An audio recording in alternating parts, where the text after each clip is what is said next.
said God created us to need love, to need care, to need attention, because He wanted to provide it for us. Now, how to replace this void that is inside and be happy, finally happy?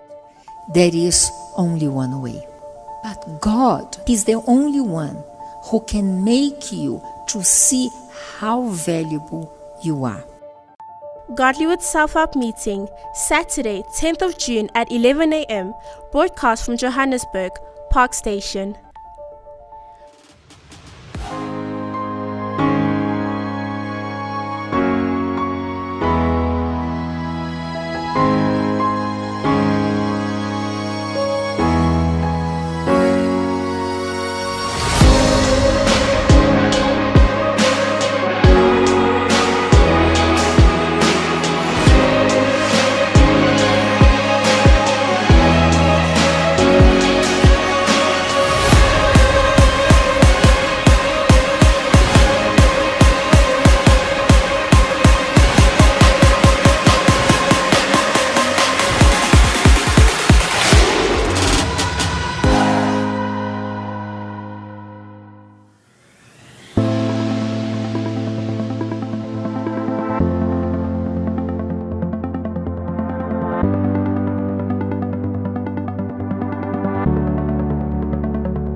I said God created us to need love, to need care, to need attention, because He wanted to provide it for us. Now, how to replace this void that is inside and be happy, finally happy?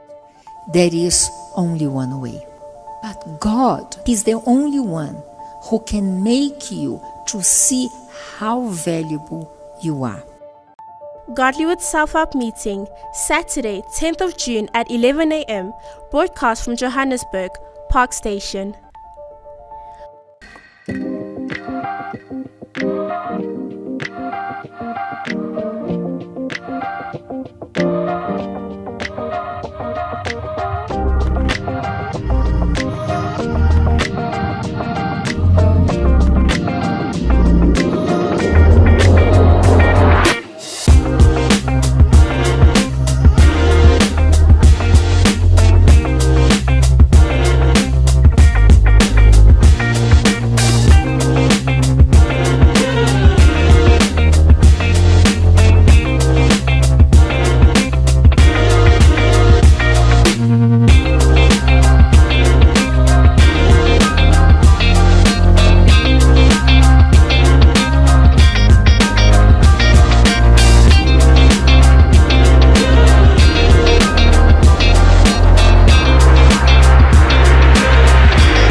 Said God created us to need love, to need care, to need attention, because He wanted to provide it for us. Now, how to replace this void that is inside and be happy, finally happy?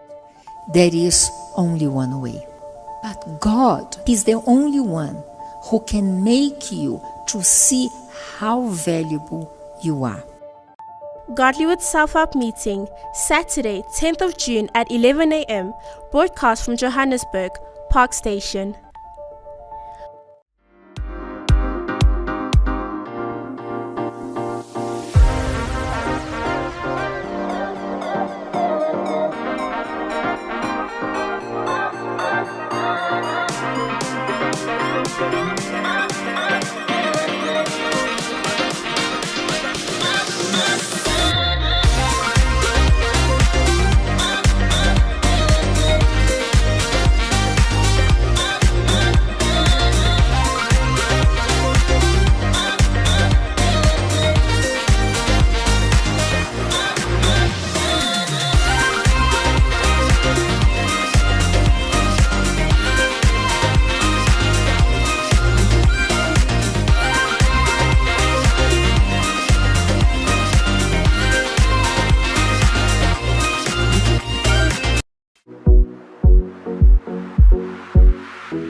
Previously on our woman-to-woman shows, we've been having the YPG Takeover.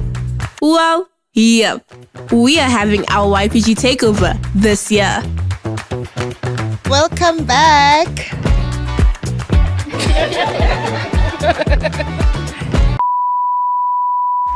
What is the true meaning behind M for M, made for more? Do the youth of this generation really believe that they are made for more? Well, let's discover together.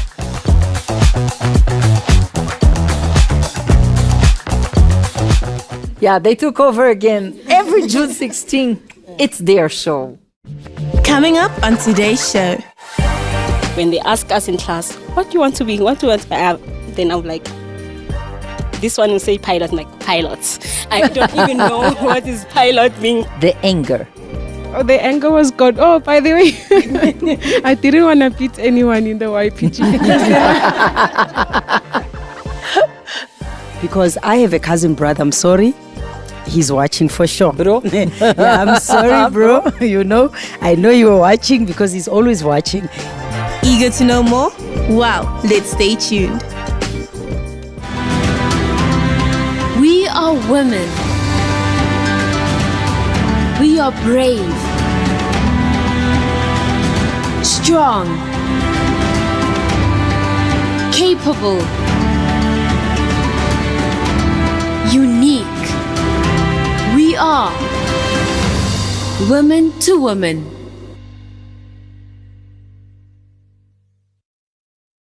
Good afternoon, South Africa. This is our weekly show of Woman to Woman. You are not in the wrong place. This is not Bible Clock.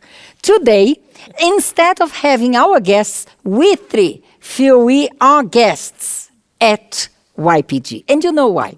Because June 16 is around the corner. And in South Africa, it's a very important holiday. It's very meaningful. Every year, we make a partnership with the youth and we bring to you a new insight that basically it would be for the youth reflection, but it sits well with all of us. So here we are, giving you a very good afternoon to you. Shafere Mageng, who's it? Olava too. I hope everyone is great from the YPG. Welcome to our show. So before we go on, I think it's important that you can grasp the meaning of June 16. So let us watch together.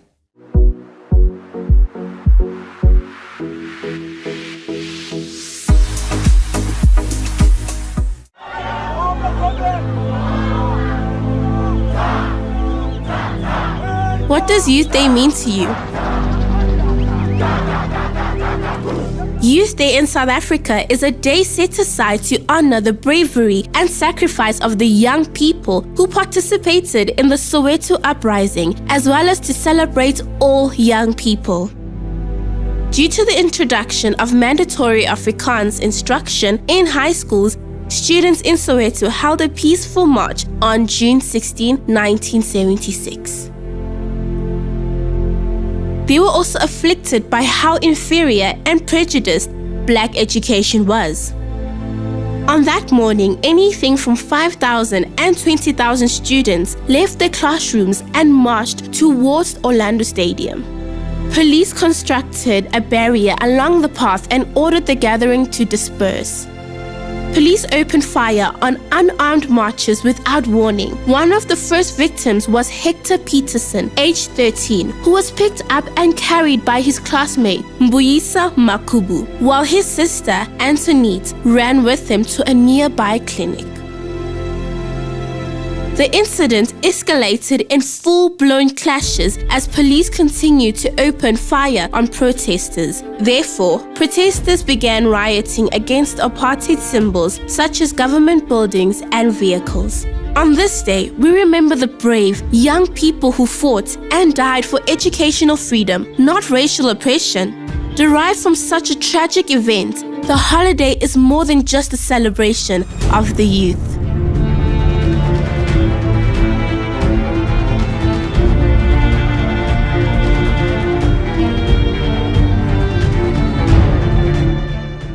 Even though we have come a long way from the very sad event that took place in Soweto, we still see our youth in society struggling in different ways.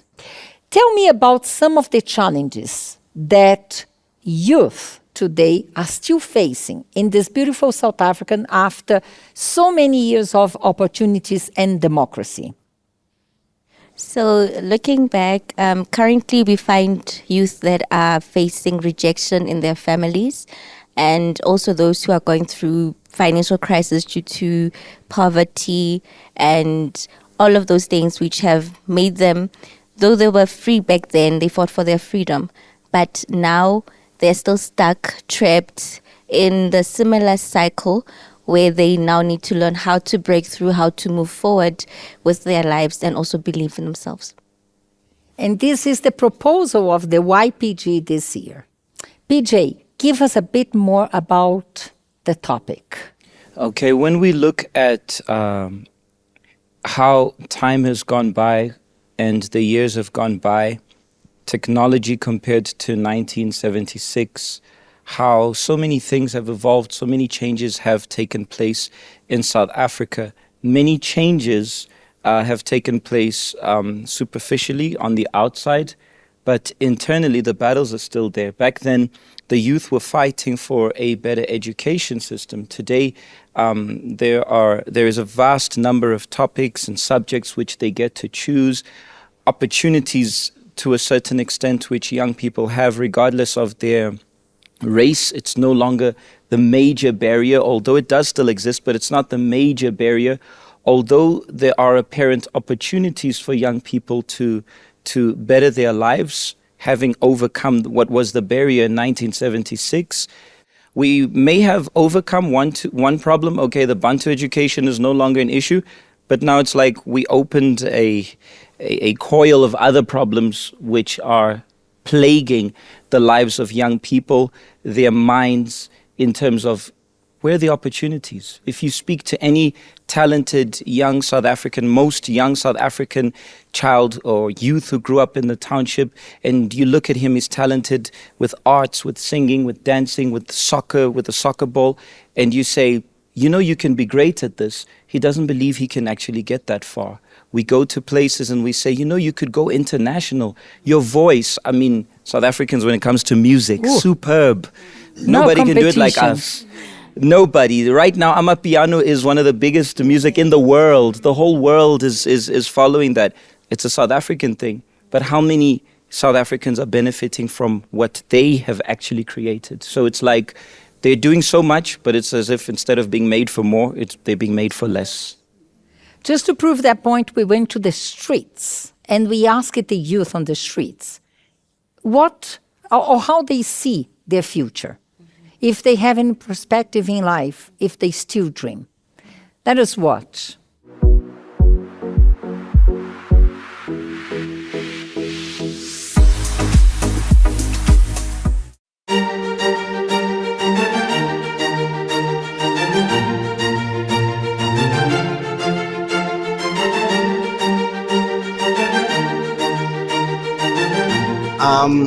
I think that today's youth is not very focused about their days, their goals, you know.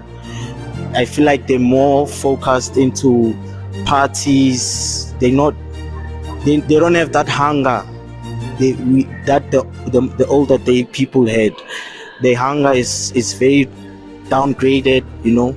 We have a little bit of issues with our culture or origin in our religions, because now we're so social media orientated and we living the dream of America and we're kind of losing it when it comes to our roots, and that makes us to be a little bit confused in what we want and how we want to achieve our goals. We're more into voicing out what affects other people than what affects us as a nation, and then I think that's what leads to certain social indifferences that we have, and depression then becomes our main issue because we're just not confident about certain things. I won't encourage other people to do the things that they do now. Understand? Our youth is totally bankrupt with drugs, everything. We are not doing well as youth, and I feel like we should step up the game. We should gain confidence. You know, we should be brave. Yeah, that's one of the key things that the youth of our day is struggling to find. Thank you. Today we have with us some of the YPG members, active members I should say, and each one of them have a story that relates quite well to what we're talking about. So we are going to understand where they're coming from, how they saw themselves, the challenges they face. And we are going to leave that question, were they able to overcome? So let us start. Who wants to share your background, your experience.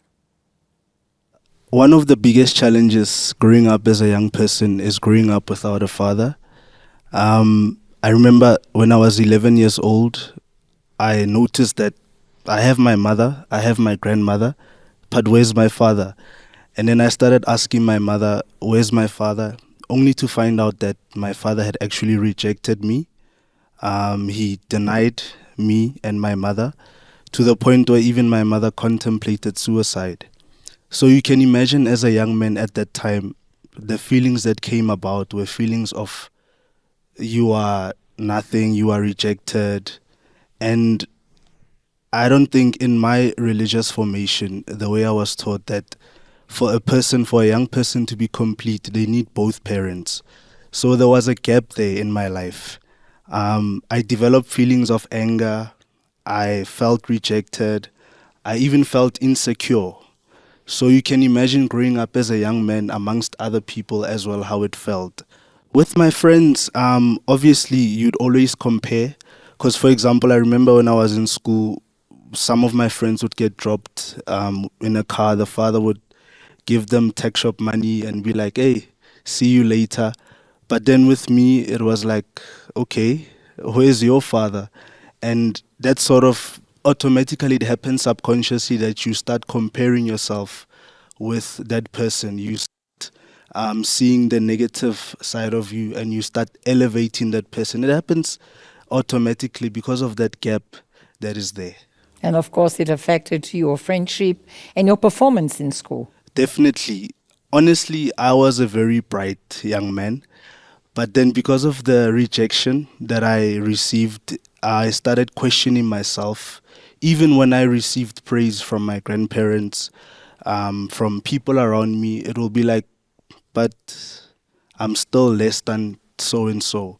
So it affected me a lot. And still today, I don't want us to look at it as if it's just one of the issues, but it's affecting a lot of young people. Yeah.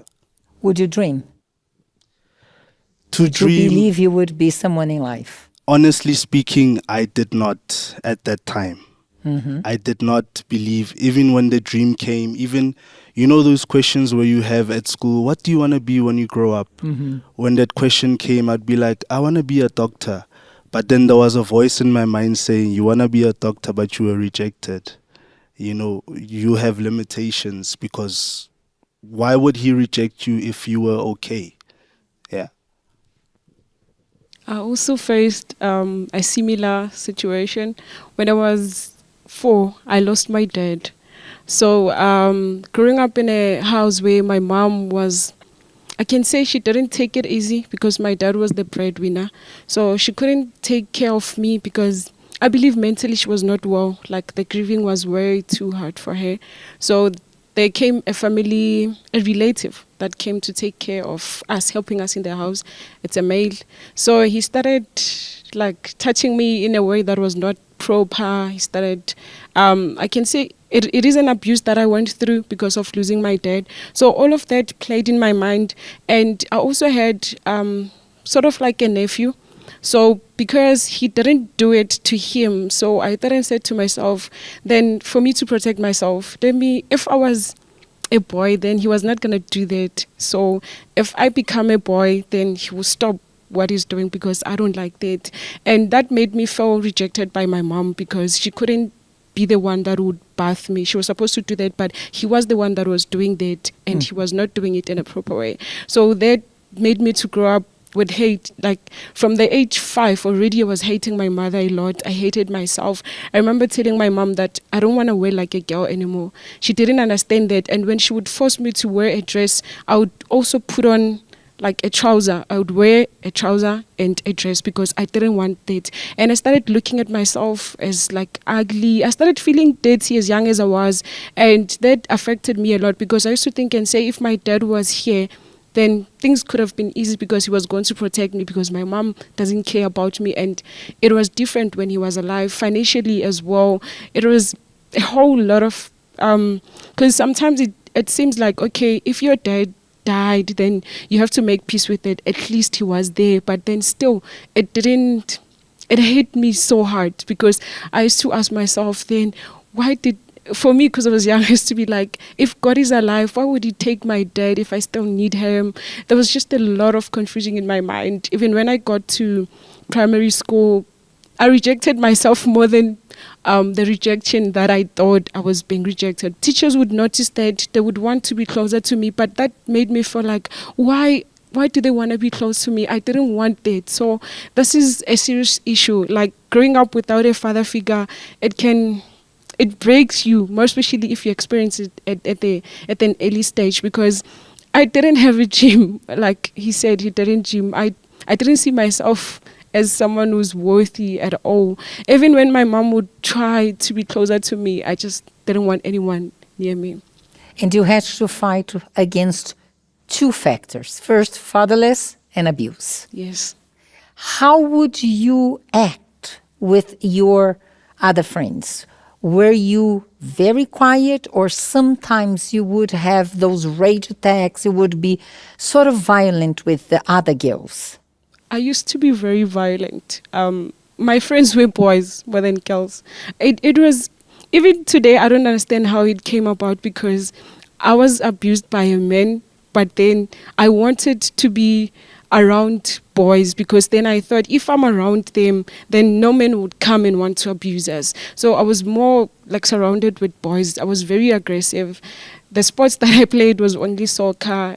I had a behavior that was really bad. I remember my mom talking to her friend and saying, even if I beat her, she won't cry, because I wouldn't. Like, I would do something wrong, and when she punishes me, like, it's like I started enjoying that. Like, I was very aggressive. And for me as well, it's a similar situation. So for me, my mom sent me to my aunt along with my siblings as well. So it was very hectic, very hectic, because my aunt and her husband, they will always fight. There will be chaos in the house. They will fight not only with words, but then physically as well. Police will be there. And I will always ask my mom, where's my father? Where's my father? Because I can see that you won't be able to take care of us. That is why you sent us to my aunt. So where's my father? And growing up at an early age, there was always a man who would always come and take me aside to speak to me, and she will tell me that was my father at that moment. But that guy will always come maybe about months later, 5-6 months later, to check up on me and everything, and he will come drunk, drinking alcohol and everything, and he will say things that I really don't understand at that moment and end up hurting me. And then that created me to be depressed and to feel rejected, especially in my home, where I was expecting love there. So to counteract that, I will always be at school. I would always be at school. Even on Christmas, I remember there was this year, I just chose to go to school. I would always be there.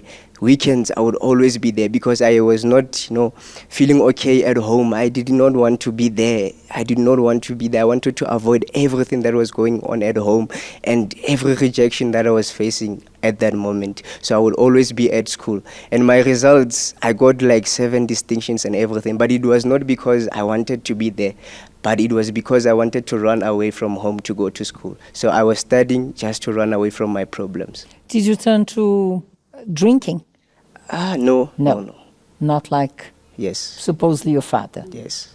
What I found interesting here, we often mention that in the show, that many young girls carry that pain of rejection for the fact that maybe they were girls and the guy walked away from the mother. But here we have case of guys. So that's proven it's not a matter of being a boy or a girl. And the fault is not on you. Something else must have happened, of which you might know, that made the father to walk away. But it's not your fault. Because often we see these girls saying, I carried that pain, that my father rejected me because I was a lady. And here we proved it was not the case. Who's missing to tell me a little bit about your background and your struggles? Palisa, isn't that? So with my dad, he also was not as present as I had wanted him to be. And when I was beginning my first year of university, I received a call from him. I was very happy thinking he wants to find out how am I doing, how everything is going. But he called me to tell me that, hi, I wanted to tell you that my stepdaughter has been admitted and is now studying in university. And I was there hoping to wait for him to ask about me, but that question never came. And I was the one that took the initiative to say, but Dad, I'm also studying and, I'm also doing my first day here. And as time went on, I lost contact with him again, only for him to call me back saying that he was in prison and now he's been released. I was still trying to understand that, was he calling me to build that relationship with me back again since he was not there being present? And since that day then, we are still talking even now. We still have that moment of catching up. But it was a bit of a struggle because I then failed to understand the role of a man in reality. What's their role? What are they existing for? What's their duty in actual fact? Because my mother was there putting a roof over her head, making sure that I lack nothing. From primary school, she made sure that I have money, I can buy whatever I want to buy. I've got food, I have everything, but still, I lacked that sense of having a father figure in my life with him being actually present there for me. Because you didn't have a father to protect you. Yes, that's true. That was the notion in the back of your mind. Yes, that's how it was, yes. Who else? Okay, I grew up with my father being present, but then later on he decided to leave my family and then he started another family. So my family and I were left in poverty because my mother didn't work. So we struggled a lot and that led me to having low self-esteem. So I had an opportunity to go to one of the best schools in South Africa, but then I had low self-esteem. And then I didn't allow myself to seize the opportunity, to use the opportunity to the best of my ability because of the low self-esteem that I had. And how would you interact or show that low self-esteem? Give me examples. How would be your reaction, or which cases you would avoid certain opportunities because of that low self-esteem? So whenever a dream would come to me, I'd always reject it and be like, you won't be able to do that. So we had like extramural activities like dance. I used to like dancing. I used to like singing. But somehow I'd give up. I didn't complete anything that I started because I'd believe I can't achieve that. I can't do that to the best of my ability. And somehow I'd give up and never achieve anything because I'd start something and not achieve it. Because I desire other people's lives, basically. Despite you were in the best school possible, you would have the support of your mother, you still did not have a dream. I still did not have a dream. You, darling. I grew up with my father around, but growing up, I wished I didn't have a father because my father was very, very abusive. So I used to hate him a lot. So he would come back every Friday drunk, beat up my mom. And then we have to run and hide. I used to hide from him. So I didn't tolerate when a person is like, I love my dad, I didn't have my dad. So to me, I was burning with anger because I wouldn't understand why my father will do this to me. So this thing, it made me to have a low self-esteem, to doubt myself. At school, I remember I didn't participate in anything, whether it's sports. I can't do anything because since I was in primary, I didn't participate in speech. They will be like, okay, now you get speech, here's the topic, every one of you have to go home and prepare a speech. So the teacher will call me, my surname, and then I didn't have the confidence to go there and say the speech because I had a low self-esteem, that was me. So I would prefer to be given a 0 marks for me to go there and say something, to be washed, because like I saw myself had no value. So that was me growing up, because my father was very abusive, and I hated like leaving, and I end up being depressed. I was a person who's depressed. I would cry, and I would like to be in the place whereby I'm alone. When I'm alone, I'm fine, but when I'm with people, like I didn't trust anybody. How was your reaction towards guys in school? What would you think about men in general? Honestly, I hated men. Yes, I hated men because of I saw a man like as a man who's gonna beat you up, because my mom was not fighting them back. Like she was not fighting back. So she was like, like running away, you have to run away from them. So I didn't like men growing up. Like I didn't respect men. I like in my mind I was like, all men are like that. So that's why I didn't understand when a person's like, I miss my dad, I want to be with my dad. Like, no, that to me is very strange. Yes. Sort of grow up. Yeah. Yes. Because of your father. Yes. Would you have a dream for a profession, for a career? No, actually, growing up, I didn't know what I want to be in life. So when they ask us in class, what do you want to be? Then I'm like, this one will say pilot, I'm like, pilots. I don't even know what is pilot mean, but I'll just say it because like I didn't see myself being someone in life. Yes. One thing you were sure, you didn't want to get married. No, never. I was not even dreaming to be married, because the marriage that I saw growing up. Mm-hmm. So in your mind, all men are the same? Yes, in my mind, I was like that. But now, no. Mm-hmm. Who is missing here? You? So I went through almost a similar situation with her. But when I grew up, everything was well. Like my dad was working, my mother was working, we had condition, everything was well. Then until one night that my mother was not around, she went at the homelands to visit.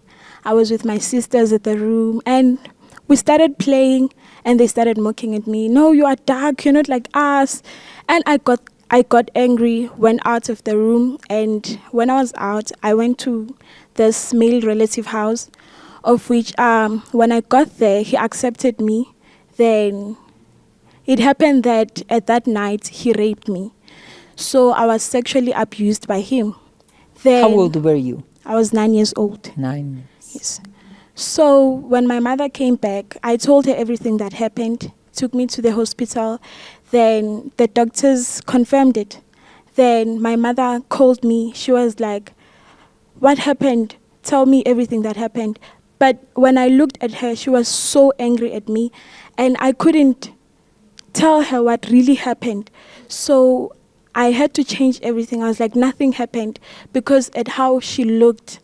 At that moment, I just decided to keep quiet and say nothing about it. Then it happened that my reaction towards that person, having to see that person every day, because we stayed with him, having to see that person every day, having to have like dinner with that person, I became very angry, and I didn't understand why everything has to be like this. Why do we have to stay with him? Then it happened that all of a sudden the fight broke out of my mother and my dad because of the situation. Then separation happened. They separated. So as they separated, I moved with my mother to another place. She got someone else, her boyfriend. And the same thing happened with that guy. He attempted to sexually abuse me, but I escaped him, because he would send me, go to the house and get a drink from me. Then as I'm going to the house, he will follow me. When I get inside the house, he will be by the door. Then I would always run away. And I told my mother what was happening. My mother said to me, no, he was just playing with you. Okay, fine, he's just playing with me. Then they separated again. My mother met someone else who did the same thing. No third. The third person. So it happened that this guy would put me around his friends and be like, Lwazi, come here. and I will go because I was scared of men at that moment. I will stand next to him and he'll say, come closer to me. I will come, then he would be like, come closer to me. Immediately when I would start to be scared, he would try to touch me and I'll try to run away. He will take me, touch me in my private parts, then he would push me to his friends. The friend would do the same thing, push me to another friend, the same thing. Then they would be playing with me until when I would start crying. When I start crying, they would laugh and be like, okay, fine, you can go now. Every time it happened that even at night, I would dream the same thing happening. And I would scream, my mother would come, what is happening? Because I will know, my mother would be like, no, it's something that you are thinking about. These people were just joking with you. They were just playing. So I had it in my mind. That means I'm someone to play with. I started to lose confidence in myself. I thought maybe other girls are to be treasured, but I'm just a thing that men can play with. That's how I felt. How old were you by then? From the age of 9 until I was 15 years old. Would you have that instinct that now that you were 15, it was your time to use people, to play with people? I felt it's like I wanted to seek for revenge. So I remember there was a time that my stepdad beated up my mother so much that she came to the house bleeding. And when she came in, I just looked at her and I was like, yeah, you deserve that. I became so angry in me that I wanted to, I smelled blood. I would carry a knife with me at school and I'll say to myself, if I will have to use it, I won't hesitate, but I will use it. So this is how I became. Did you have any dream for the future? Did you think that you would overcome this feeling? Or you believed that you were just for play? I didn't have any dream. I just believed that I was something people who can play with. Who's missing there? Here, you. Well, my story is different because I grew up in a very stable family. I grew up with a mother, with a father. Everything was okay. But now I struggled so much with comparison. I used to compare myself a lot with my sister, especially my older sister. In my eyes, she was so perfect. She was getting awards at school. She was just that perfect girl, and she was committed in the YPG. She was just too perfect for me. And when I looked at myself, and I'm like, why am I not like her? Like, what is wrong with me? I thought that because when I would hear my mom complimenting her for doing good at school, my mind, I'm like, okay, what about me? Where am I? For me, I was nowhere. So that led me to change my identity, because thinking that she is just so perfect, she has everything that any girl could ever have. Let me change my identity. Maybe if I change who I am, I will get the attention that I need. And I changed my identity. I became a boy. I cut my hair. I changed the way I used to dress. I just became a boy, but still it didn't change anything. And I would, from outside, from strangers, I would receive compliments like, oh, you look good like this. No, the way you are, you look fine. This clothes fit you, nice haircut. And those compliments made me feel, okay, that's nice, At home, I didn't get that, But when I get that from outside, from friends, people that I don't even know, strangers, a person would come to me and say, you look nice. I like your haircut. I like your jeans. I like this. I like that. For me, that made me to have confidence. And I thought, okay, if I look like this, then this is how I'm supposed to be. If people actually compliment me for how I'm dressing, then this is how I am supposed to be. So I struggled so much with low self-esteem, and that led me to change my identity, doing things that I didn't want to do because I wanted to be recognized, because I wanted people to see me. And I remember Give me some of these things. Give Yes. some of the things you start doing just to call attention. I used to be a bully at school. I used to bully other kids. I used to make fun of them just for people to see me as one of the cool kids at school. So at school, outside, I would do anything just for me to grab that attention, just for me to get that compliment from someone to say, oh, you look good, just to I remember how much I was so disruptive in class. Like when the teacher is teaching, I used to do something very stupid just to get attention, and the class would laugh so loud because and when the class laughs, when everybody laughs in class, I'm like, yes, that's what I'm looking for. I got what I wanted. Even during break time at school, I used to abuse other kids, make fun of them, do things that I didn't want to do just to get that attention. And that led me to be much more empty inside. I was so empty with all that I was doing. It just made me to be much more empty. So all of that, I didn't even believe in myself. I didn't believe that I was going to be anyone in life because of the things that I used to do. I was so empty. The person that I am at school is a person different from home, because when I'm at home, I'm just quiet. I want to be alone. I don't want to talk to anyone. I don't want to smile with anyone. I don't want to be with anyone. I just want to be alone. But in school, I used to be the loudest. I used to be the craziest. I used to be the funniest. I used to be the one, I remember when I was absent in school and my friend called me, was like, why didn't you come to school? It's so boring. And I was like, oh, so when I'm not there, like nothing is happening. Man, I'm someone, But that made me that didn't change anything. It made me to be much more empty. I didn't feel anything. I was just so empty inside. I was lost. I didn't even know who I was, and I used to change my dress code because I remember my mom saw that now she's becoming something else. She tried to say, no, try dressing like this, look, your sister looks nice, here's a dress. Like, why no, I don't want this, because when she was doing in genuinely, just to help me, but in my mind was like, why are you comparing me to her? This is not who I want to be. This is not what I want to dress. I want to dress like this, and this is how I am. But that made me to be much more empty. Did you have the understanding that you were popular and you called attention to yourself, but it's more or less like you had to please others for that? Yes, I was doing to please people because. But how do you reconcile with that?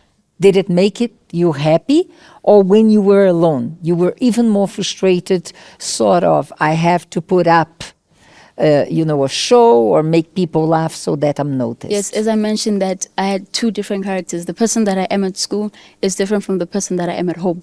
At school, I have to bring out another personality to be that loud, that funny girl. But at home, I have to be someone else, and I have to sit down and think to myself, oh my God, I have to go to school tomorrow. Now I have to put another character, and I have to dress. It was heavy on you. It was very, very heavy. I didn't even sleep at night thinking of the much effort that I have to put just to get that attention, So it was so much heavy. As I mentioned, that it made me so much empty inside. When I grew up, as soon as I reached the age of reason, I started to see that, no, I'm living in a different kind of environment. My household was one filled with abuse. I used to see my father abuse my mother, physically, rather. So I saw that my household is devoid of love, devoid of affection, of warmth, and that's something that I was looking for as a child. And that affected me so much growing up because I started not to believe in myself. I started not to believe that I'm worth anything in life. So there were so many episodes of abuse that took place in my family that really tarnished my confidence. And even though at school, I was a smart child, but I didn't believe that, no, is it really me? To a point where even at school, if they were giving awards, I'll receive awards for being the best in mathematics, the best in the subject. But whenever they call my name, oh, Juliet received this, I'll be like, is it really me? Did I really receive it? I will even ask myself, are they calling my name or is it supposed to be someone else? So that really tarnished me. I didn't believe that I was worth anything in life. So the worst thing that I remember seeing my father doing was chasing my mother with an axe around the streets, I believe he wanted to, with the bad intention of chopping her. I don't know what was going to be the result of that. But that already, I knew that my family was one filled with drama. In the streets, there was always police coming in. There was always something happening week after week, and that really made me feel like, why am I alive? Why am I believing? Why am I living in this family? I wish I was born in another family. I wish I was someone else. I wish I was born in another family. I wish I was someone else. So that really affected me a lot, and it tarnished my confidence. My grades at school as well, they were also affected. From being a bright child at school, my grades also started to drop drastically, because there were moments whereby maybe the previous night at home there will be physical fights. My father will be beating my mother up, and then I will fail to wake up at school, and then I will miss classes, and that really affected me a lot. Who here fell into depression?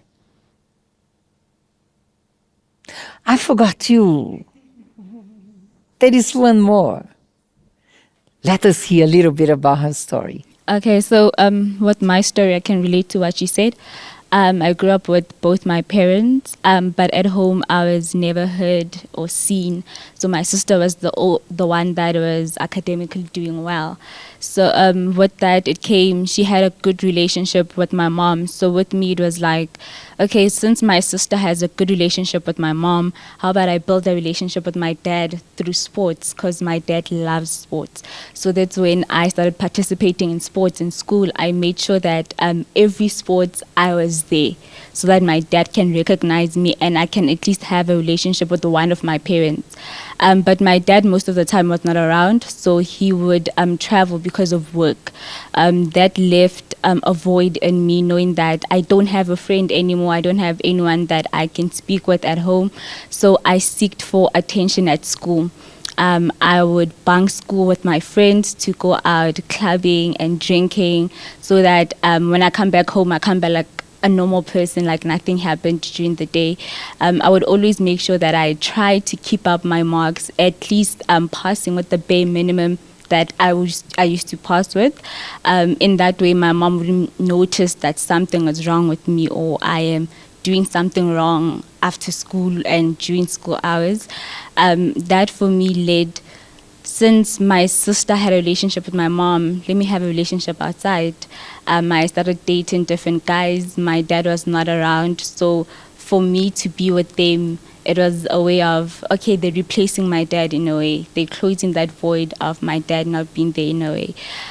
So when I finished high school, I had an opportunity to pick which university I wanted to go to, and I made sure that I picked a university that was far from home. For me, home, there was no love. My dad was not there most of the time, so let me rather go outside where I will find love, where I will find friends, and then I still continued drinking. I still continued clubbing with them, and that's when I started failing, because there was no way for me to keep up clubbing and school at the same time. So that for me led me to become depressed. So whenever I was with my friends, I would be this happy vui, but when I was in my room in res, I would be depressed. I was the type that I would listen to music before I sleep. That's how I got to sleep, basically. That's how I got depressed. And failing my first year, it led my parents to see that something is wrong. But for them, it was like... So you failed your first year at varsity? In varsity, I failed my first year. But my mom was like, maybe it's because you're still adapting and you're not ready and stuff. So that was the excuse he came up for me. But with me, I knew deep inside what I was doing while I was in race. So I was asking, how many of you face depression? How many of you turned to drinking or drugs? Did any of you cut yourself? Suicidal thoughts? Many of you, I heard, I don't know if you have concluded, but many of you have gone to varsity, or you are studying, or you got your certificate, and it did not make you to believe in yourself, right? Yes. My low self-esteem was so bad that I needed validation for everything. So even though I had the opportunities right in front of me, when I had to go to varsity, like I couldn't decide what to study. It was so bad that I've actually been to 5 different universities. I've studied different courses. I've changed. I've changed from one course to another. It's like when I get into a course, at first I'm excited. I have this opportunity. I mean, of course, after that, the lower self-esteem, the bad thoughts, I'll start thinking, it's like I look for something wrong. This course doesn't have job opportunities. This course, this and that, then sooner or later I'll give up. I've been to 5 universities. Did you conclude any of them? I'm still studying now, and I'm in my 3rd year. But by then it was just trial and fail. It was bad.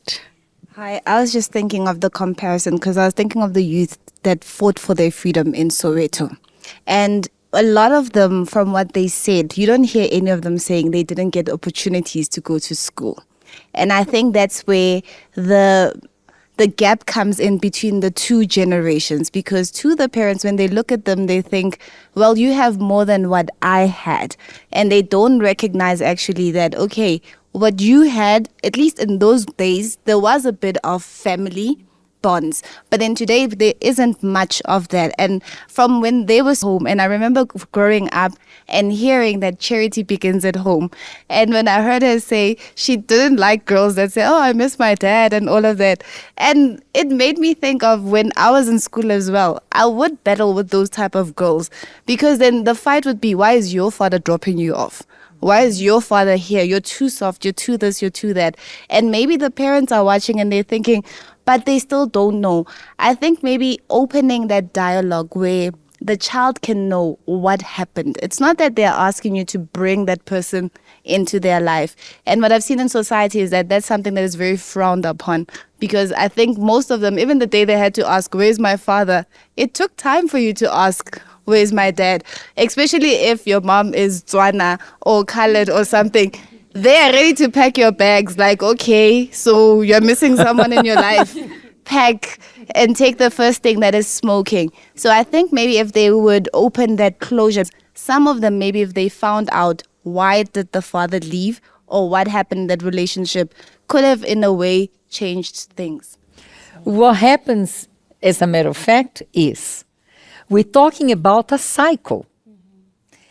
Whatever you lived at home, family, you were the result of what your parents have lived.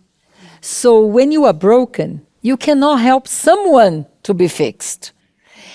And that's why it's difficult to have this channel of communication, because parents and grandparents, we're talking about 4 to 7 years since June 16. So parents and grandparents, they were broken as well, and they never had an opportunity to stop and see what I have to fix, to move on. Therefore, they don't know how to deal with the challenges of their children, and they don't know how to deal, and these children don't know how to deal with the children of the grandchildren. And that goes on and on until it happens what we're going to talk about just after a break. Because we are not here just to talk about the past. We're not here just to talk about the sad part of it and to convince you that you are made for more. There is a turning point. And that turning point starts with a change of mind. Because the parents didn't have a change of mind, the children will not. But when you have the change of mind, you not only change your life, but you start changing the life of those around you. And I know you wanted to hear the beautiful part of this story, because of course, if we brought them here, it is to give you of the changing, the result of who they are today. But for that, you have to wait until after our break.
Welcome back to the 5 o'clock.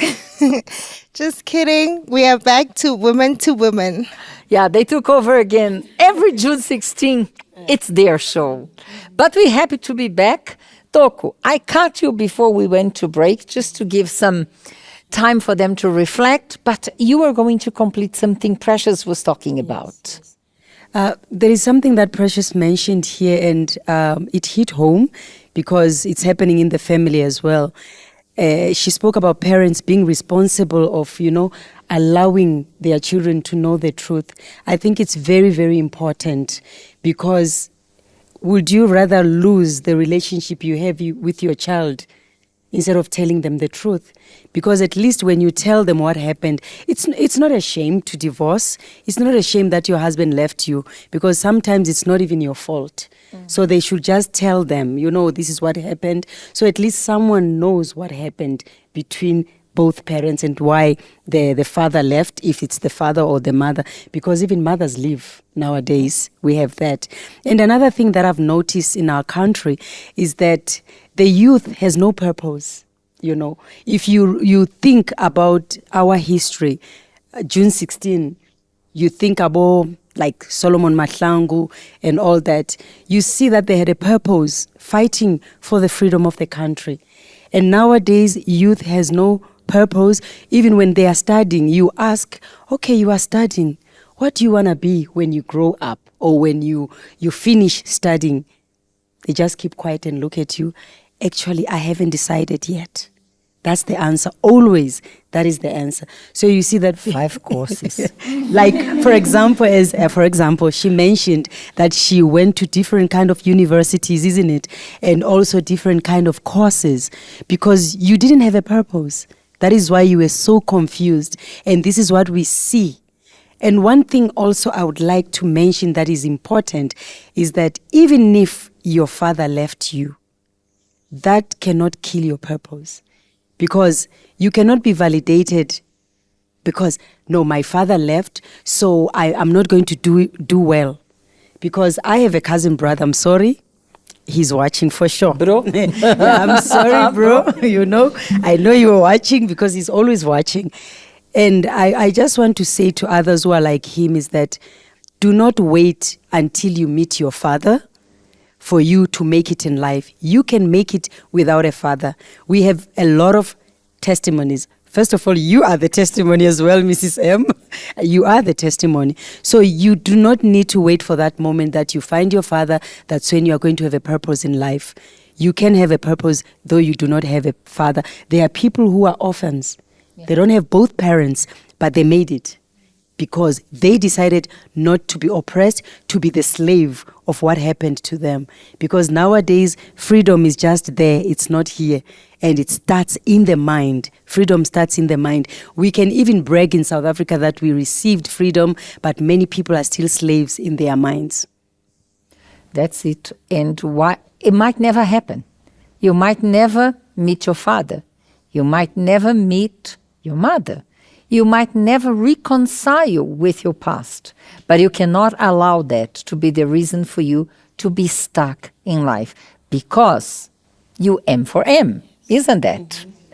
Tatu, did you ever find your father? Well, this story is a bit funny, but I remember the very first time when I actually had interaction, and actually when my father replied was when I was 22 years old. So that's already 11 years later from the first time I had the first conversation with my mother. I never really found him. Even till today, he doesn't really recognize that I'm still his son, even though he's literally a carbon copy of me. Or you are of him? Or I am of him. But then what I found is when I came to the YPG, I had the paradigm. I understood that the church is the mother and then God is the father. So immediately it was as if I was starting to download a different software in me. Mm-hmm. My way of thinking, as Ms. Toko mentioned, started to change. And I remember there was one thing that I was told in the YPG. that actually changed everything. They told us that here in the YPG, we strive to be the best. Wherever we go, whatever we do, we break every barrier. And that was sort of like a seed in my mind. And this seed started to, multiply and remove all the doubt. The anger that I had as a result of the rejection now became like a fuel, a petrol for me, to start being the best. Even in the little things, the competitions in the YPG, I used to check for points. My tribe, how many points does my tribe have? My name cannot be associated with a losing mentality. At school, I went to a multiracial school. I was actually one of the first black people to get into the top 20 because I used this fuel, I used this anger inside of me to fuel myself. I actually wanted to come out of the rejected guy, the guy who his father didn't want to know who he was, the guy who his father, even though I texted him, he still doesn't, he denies who I am. Yeah. Who are you today? Today, Tato is a married man. Here's my wife next to me. Yeah. And I met my wife in the YPG. One of the things that attracted me to her was we had a similar story. So when we started dating, we were able to relate our spiritual formation, our emotional formations. We were able to talk about the issues that we faced, and we used to challenge one another to become better young people. I remember one of the few years my wife used to tell me that, oh, you can do this. And I was like, me? But I'm that guy that was rejected, But then after that change of mindset, then I'm somebody different today. There is no barrier for me today. How would you be able to be the head of a family, to be a husband, if not you had a change of mind? It would almost be impossible because, as I said, everything that I am today, it is because of the Heavenly Father, which I found through the mother, which is the church and the YPG. That's beautiful. And now, is he a good husband? 120 out of 100%. Oh. Now you settled for your course. I am settled. He actually helped me in the beginning because he knows my struggles back then when I was changing. But I am settled and I am almost complete with my course. I think next year, first semester, so by May, I'll be graduating. And who are you today? Is still struggling low self-esteem? No, never. So today, I don't seek validation from people because today I have assurance that comes from the source, which is God. I don't need to be validated by people. I don't need to do research and say, is this going to happen? What's happening in the future? Because my assurance now comes from God. So today I am settled. If I can't make a decision, as simple as choosing a module, this semester I had to choose a module. I wasn't sure which one to choose. I actually prayed about it. I said, God, which module should I choose? Which one will be beneficial for me? And the answer actually came. And today I'm doing the module, and I believe it's the best because the answer came from God. So today my source is God. So it means from low self-esteem to high self-esteem, your esteem is in God. My esteem is in God. That's nice. Yes. And you? Oh, why are they missing them? Father. Everything started to change when I was invited to the YPG because I saw the change in my brother because my brother was the one who was invited to the YPG first. So we had the same character of being quiet. And so he was a person who was like confident now. And I was like, okay. And then I joined him to the church. Then we went to the church together. And when I went to the church, the environment, like, it was different. I never had a person like, how are you doing? Are you okay? Why are you sitting alone? I've never had that thing in my life or someone to take care of me. So one lady, she was an assistant, and she was like, are you okay? Oh, my name. She says his name. And I was like, I'm fine. Then I started to not to engage in the things of the church. And I got an opportunity to know God as my father. And I was I was happy, like to know God, and the reaction, like my mind to see things like it changed differently. So I started to have goals, I started to have dreams. And because of I was a person who didn't know what to do, which course to take. And then when I was in the YPG, then I said, okay, let me go to college. Then I went to college and I further my studies. And because of like the environment, the mind, I like my mind changed. So I saw a positivity in my life, a purpose with my life. Like I can be something great in my life. Like I can be a great person. And yeah, today I'm a person who was I'm a team manager in one of the biggest company in South Africa, and I'm managing a team, like from being a person who was low self-esteem. Now I'm able to call my team like, okay, now this is a strategy. We have to do this and have to do that, have to do that. So standing like with people, like giving direction. And I saw not because of my intelligence or luck, but it was God, because of God worked in my mind, and it changed how I see things, and I'm grateful for that. That's great. Heather, you also made for more. And then? Attention seeker. Yes. My change started when I joined the YPG. It took time for me to actually engage in the YPG. It took a lot of time. She knows because she was there. But the time when I decided, I want to change because I'm not enjoying this life. And I remember when she told me that I have to forgive myself and I have to love myself, accept me for who I am. God created me the way I am because He has a greater purpose for me. And once I heard those words, I was like, wow.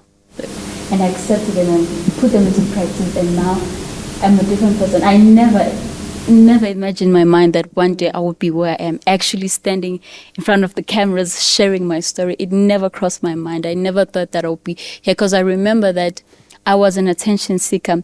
But then when I got to the YPG, I didn't seek for it. It just came to me. It just welcomed me with warm hands, asked me, how am I doing? Because my family used to come to church and I didn't come as often. And they used to ask me, what's happening? Why are you not coming? And that for me, I felt welcome. I felt accepted for who I am. I didn't have to change. I didn't have to do all those crazy things, scream, seek for attention just to, but they accepted me for who I was, and also God accepted me for who I am. And once I learned that, now I'm a different person. See, I have my hair How now. about your sister? We're very close with my sisters. I love my sisters so much, so much. You still compare yourself? Not at all. I know we are different now. Yeah. I am where I am today because God me placed her, and she is where she is because God has different purposes for our lives. Yes. So that's how my life changed. Who was made for more here? M for M? Rose. Well, trying to explain what I received when I got to the YPG, it's beyond words, because at home, my mom knows anyways, like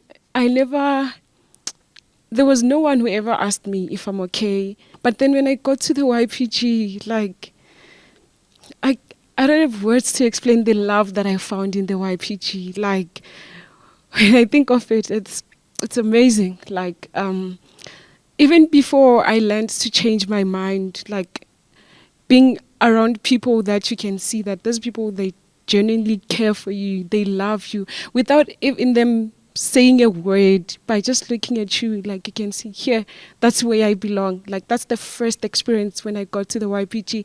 I remember, like, the youth coordinator at that time, they were like tribes, and then he did a battle for them to win me to their tribe, and that was amazing. Them having to do a challenge so that I can choose one of them. It was I don't know how to put it in words, but that was the first thing. Like, from that day one, I believe that already my mind was like transformed, and from then on, I started looking at myself as someone that has value. No one told me in the YPG that why are you wearing like this? Why are you not wearing like a girl? Why are you behaving like this? Why are you talking like this? Why are you walking like this? No one asked me, questioned me, anything. But then what they gave, YPG has this, I don't know how to explain it, but there's this thing, yeah, too much, like there's this thing that will watch you, there's this sauce, yeah, there's this sauce that will want you to become like them. You can see these people who have different mindsets, and from the moment that I changed my mind, at first I started to see myself as someone that is beautiful, because in the YPG I learned that I was created by God, and God doesn't make mistakes. He created me to be a girl for a purpose. He took my dad for a purpose. And I remember the t-shirts that they were wearing were written, because you are strong. And that was a Bible verse. And I kept that in my mind, because I am strong. Everywhere at school, I knew, like, it's because I am strong. I can do everything because I am strong. I am young and I am strong. I am capable. And it impacted me a lot in a positive way. At school, I was the best. I didn't now look at myself as someone that's not capable, because at home, by the way, the situation didn't change at home. Like, financially, we were not well. My mother was struggling, but my mindset changed. Like, I changed inside. So it's not the problem. I learned that the problem was not my surroundings. The problem was not that I lost my dad, but the problem was that I didn't believe that I was made for more. So when that changed, I aimed for bigger things. Even after my matric, though my mom didn't have money for me to further my studies, I still knew there were opportunities, because opportunities are there when you search for them with the mentality that I will find opportunities. So How about the anger? Miss Mas? The anger. Oh, the anger was gone. Oh, by the way, I didn't want to beat anyone in the YPG. Like the Did you forgive your mom? Yes, I forgave my mom. I remember a time where I was even given a task to sit down with my mom and talk to her and tell her how I felt about everything that I went through. And that was amazing. Like, it built our relationship. M4M, who else? For me, I would say, like before, one of the most common things as young people, we always think that when you are going through a problem, you think that you are alone. It's only you who's going through that problem. No one understands. So for me, that's what happened. When I came to the YPG, when I met a mentor, when he sat down with me, I only spoke about 20% and he did 80%. And I was so shocked to find out, like, there's really someone who went through the same problem as I did. Really? And he overcame. And there, my mindset started to change. I could have just said, this guy doesn't understand, whatever that he did, maybe it was luck for him. But instead of that, I thought, no, if he overcame, it means that I have a chance as well. I will definitely overcome. And ever since then, the problems that were in my family, I only saw them as an opportunity. I always told myself I have records to break. I'm going to break records. The first one to graduate at varsity. I was the first one to go to varsity as well. And I always tell myself I'm going to be the first one to get married in my family. Every problem, I see it as an opportunity for me to do. And also, I got to meet my father last year. I got to meet him, but he already found me happy because I found God first. So whether he was there or not there, it was not going to make a difference. He's just adding to my happiness, not subtracting anything. Now you are adding to his happiness. Absolutely. You see what God does? You were depending on his approval. God met you first, and now he has you. He got a bonus, right? Yes. And another thing, I was always at school, as I said, running away. But then nowadays, I always miss home. Even my friends, they call me a mama's boy. But then I tell them, I miss my mom. I miss him. I really like going home. I'm very close with my siblings now. At those times, I would sometimes snap at them, be angry with them, but we are very close, a very strong relationship with them. So your mind has changed. It has changed. So on my side, I've met my siblings from my father's side because he does have other children as well. And with him, I forgave him. Because when meeting God, having a relationship with him, my mindset, it improved even far much better. Because even the vision I had, there was no point in me asking, why did you leave my mother? Why didn't you just stay? Why did you not take me with you there, wherever you were going? But I saw it as, okay, he has his life, I have mine as well. So with God being in my life, I know that I'm happy, I'm fulfilled. I was able to graduate. I'm still studying though for my postgrad. And I became a person who would study and work, not because I was trying to fill up a gap. No, my dad was not there, but it's because I now have a dream. I know that I have a purpose in life. And even with my dad, sometimes when we do speak, because he also has that communication with me. He calls me, hi, Ntlantla, how are you doing? At home, they know me as Palisa from my mother's side. But with my dad, I'm Ntlantla. So when he calls me, Ntlantla, unjani, how are you doing? And I'm able to talk with him. And even sometimes when I'm a bit upset, he can already sense it, although he was not there while I was still growing up and young. But he is a parent. And I don't see a point where we now need to go back to the past. You did this to my mother, you did this to my family, how could you? But it's when we meet God, then we understand the past is in the past and it's just progressing to the future. That's it. You, darling. In the YPG, I was taught that someone said to me, you are strong because you had to go through all that and you were able to survive until today. And I caught that, I grabbed it for myself, as I told myself that whatever I will take from there, I will treasure it. And I believed that I was strong. So from that time, I learned to forgive, which was the most hardest thing I could ever do. Forgive myself, forgive the people who abused me, forgive my mom. And from then on, my mindset had to change. It changed that even when I'm in the church, when I'm working outside, I know my purpose. I know what I want to do. And I believe that I am where I am today for a reason. And as much as I had to go through all that I had to go through, the rape, the pain, I know that when I would sit with someone who's in the same situation, I'll be able to speak to them because I went through it and I have overcame it. Yeah. So you don't have any feeling that people want just to play with you? I don't, not at all. You understood that you are a princess of God. Yes, and this is what I was telling some of my YPG friends. I was like, no, now it's time for us to level up because we are the daughters of the king. We are the princess. Yes, that's it. Made for more. So on my side, because of the family problems that I went through, I came to know about the Universal Church. But in the church, I met the YPG family and I was welcomed. I felt like I belong. I've been always looking for a place where I could belong, where I could feel loved, listened to, attended to. And in the YPG, I found just that. And they made me believe in myself because they believed in me first. I didn't believe that I could become something, I could amount to something great in my life. But they actually activated that dream inside of me. So from there, I went from strength to strength. I was admitted to one of the best universities in South Africa where I studied with bursaries, opportunities that came in my way. And today, Juliet is a different person. I'm working in one of the biggest banks in South Africa. And in that workplace, I'm not just an employee. I'm presented with opportunities to also oversee other workers as well.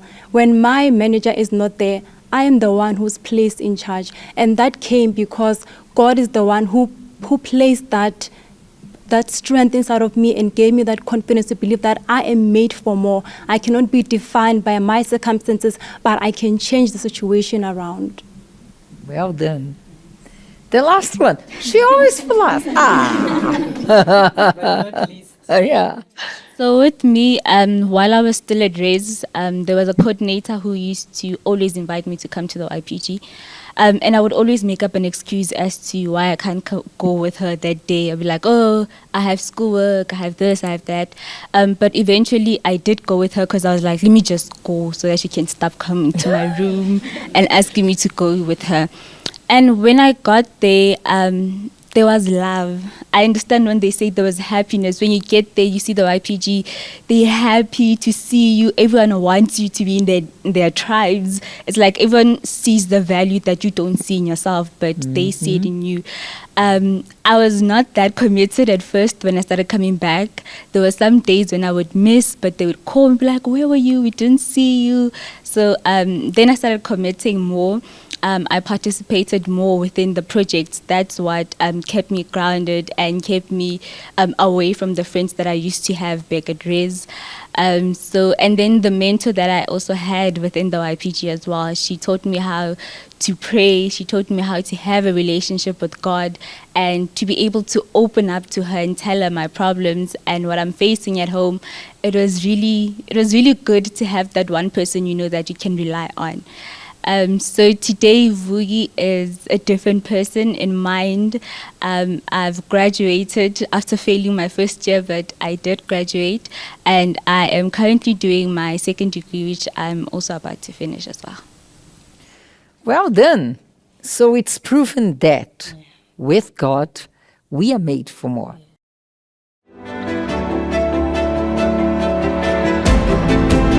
Now, let's see God's point in this.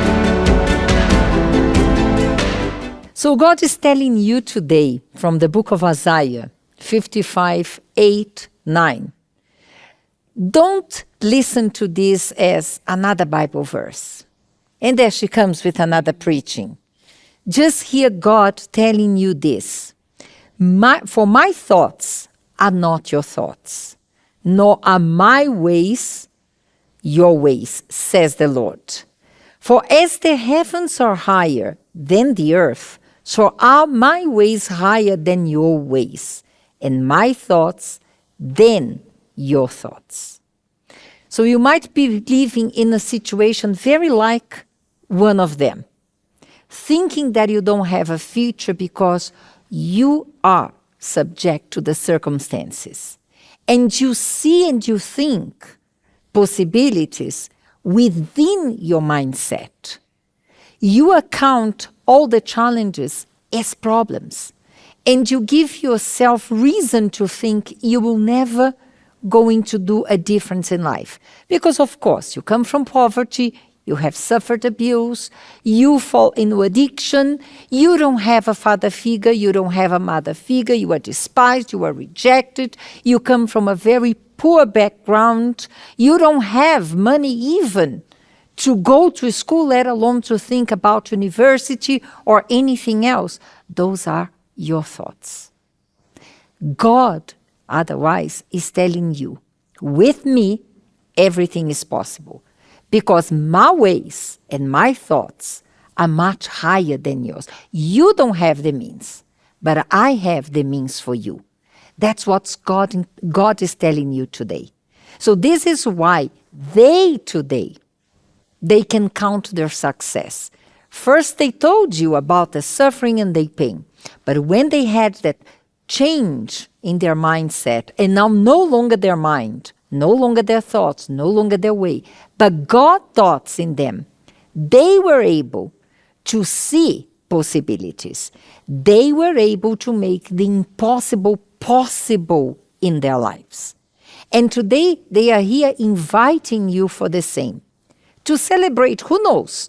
You are there, defeated, licking your wounds, without dreams, without purpose, and just looking at them and somehow jealous. I wish if I only would have an opportunity. You have. You have an opportunity to meet a family, to have a mother, to have a father, and to have the YPG family to help you on the way. But the mindset has to change. God is telling you my thoughts and my ways, because his thoughts and his ways about you are perfect. PJ, today the conclusion of the matter is on you. But I just wanted to help you a little bit. Everyone here spoke about family problems. Either they had family, broken families, no family, no daddy. I don't want to hear about daddy thing. But they found a family. So if you have no family, here is your family. And so much bigger. Huh?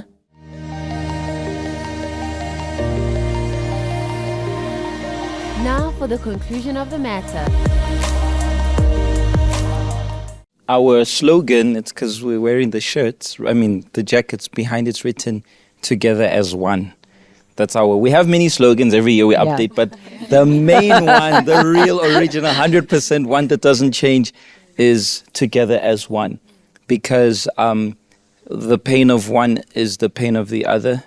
And I just want to add that many think that now our lives are perfect. No, we still have challenges, but we always have each other's back. We're always motivating one another. We're always pushing one another. And it has nothing to do with luck. Made for more is not luck. It is a mindset. And what led all of us here to reach that is that we changed here.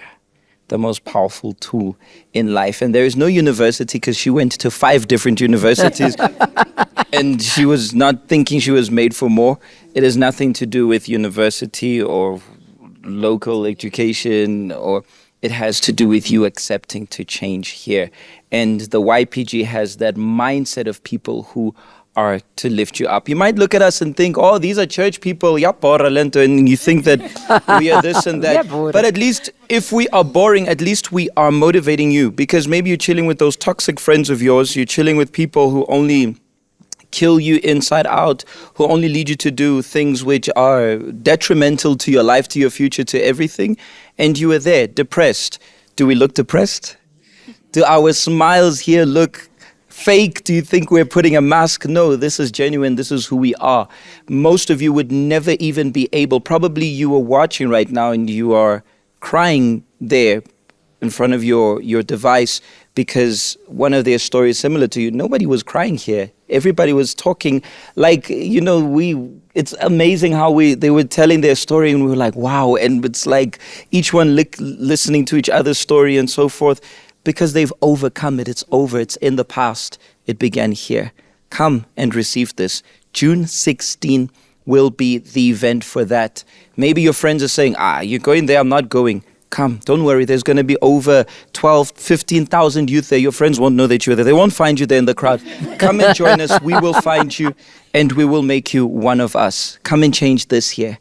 Come and change. And if what we have to give to you doesn't change your mind, is not worth it, then we really wasted your time. We apologize. But we can give you the disclaimer here because we know that it's not going to be a waste of time. You might slow it down or do like Vui. Vui, she said that she just came because, they were imploring. Maybe you've been years, maybe last year you're watching this program at the same time and you still didn't come.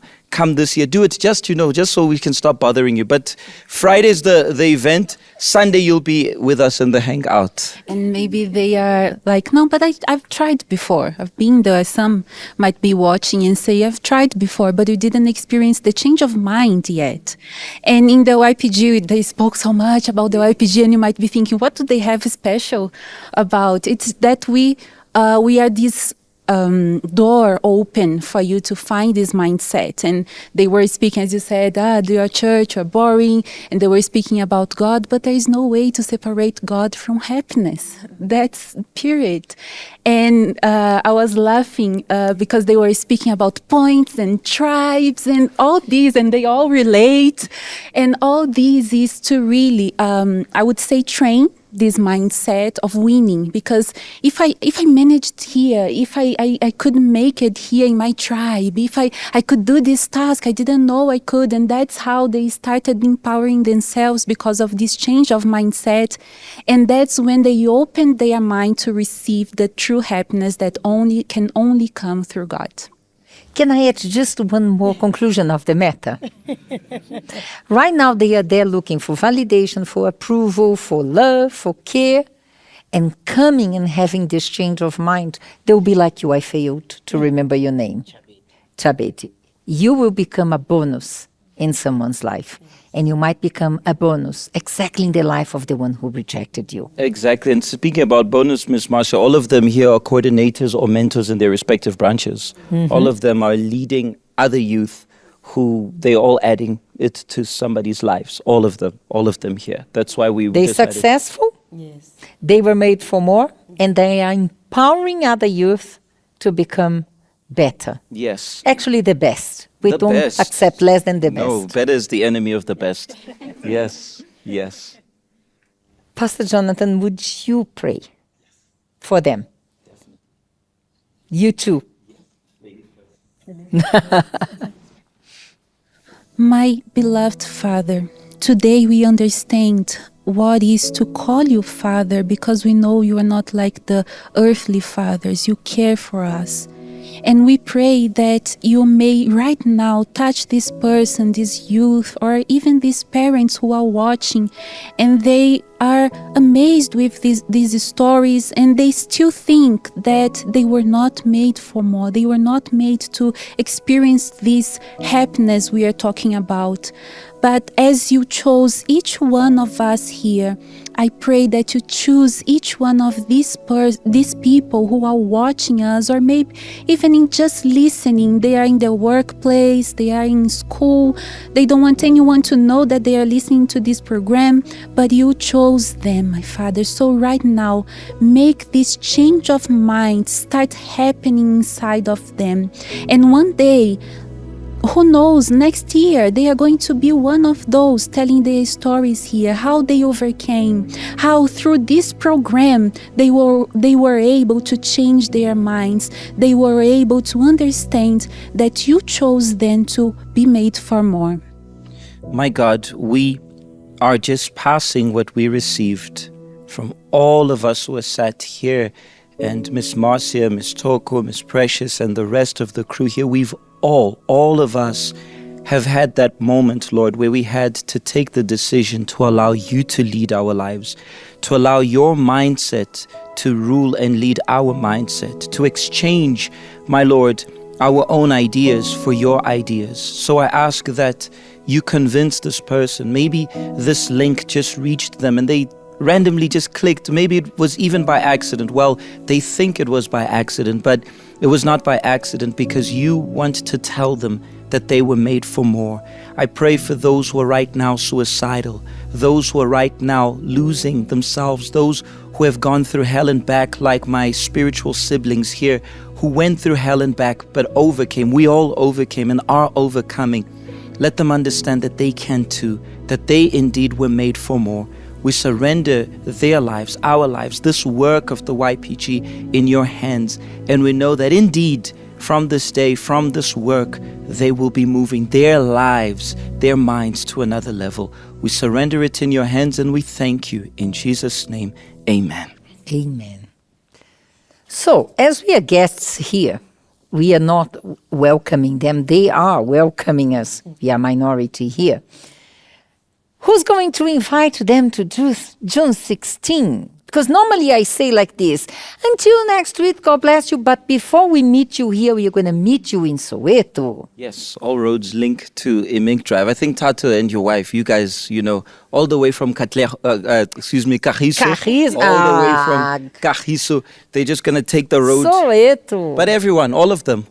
Holy ground, don't Yes. forget it. Shafiri bafethu Ola, gents, ladies, there is no other place to be. I know you guys will say it's exams, it's in June, but believe me, what you'll find in the YPG, you cannot find anywhere else. So I would like to invite all of you, wherever you're from. If you're from KG, you'll find us Kona Ngalunkulu to Landiville Drive. If you're from Soweto, Imnik Drive, Zone 3. If Zone you're 6. Zone 6. Everywhere. The YPG is everywhere.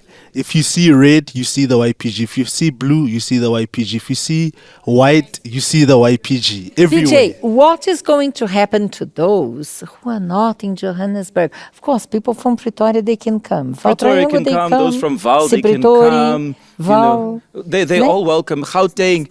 Even if you like neighboring Abo Northwestern there, it's not too far. It's not too far. Just travel 2 hours earlier. You'll make it here. You won't miss out. Everywhere in Gauteng, you guys are more than welcome.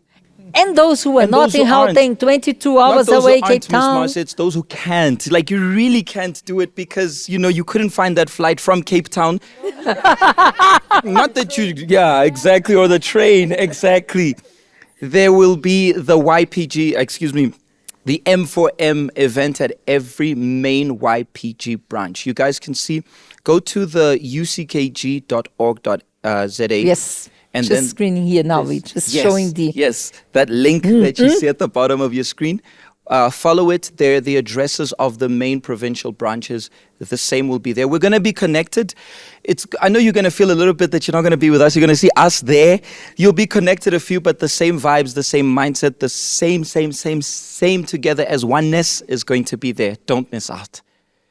And the same miracles will happen. Yes, M4M, exactly. And I just want to add that it's not going to be something that's only for one day. Those parties that we used to go to and stuff, you enjoy for a while. The M4M is something that is just beginning. I can't spoil it yet. Nah, you have to come. Anyway, so let us agree on that. Next Friday, we meet in Soweto from 11 a.m. From 11 a.m. And because we are going to be in Soweto, we are going to meet you again here at 6. Our show, June 16, will be broadcast only from 6 p.m. No? Don't forget it. So guys, help me. Since I am the visitor, let us tell them goodbye. Okay? Yes. We have to remind them where we are going. 3, 2, 1. To another level. God bless you all. Meet you in Soweto Holy Ground, 11 o'clock. Our show at 6 p.m. June 16. Until there, bless you all.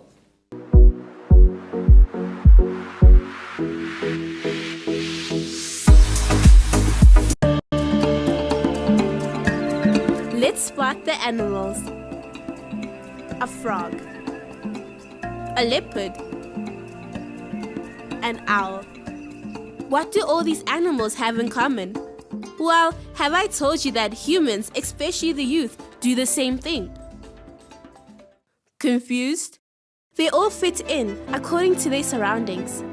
Be sure to find out why it's affecting the youth. Friday at 6 p.m. Yep, you heard right. Because of the YPG event that's happening on the day, let's connect at 6 p.m.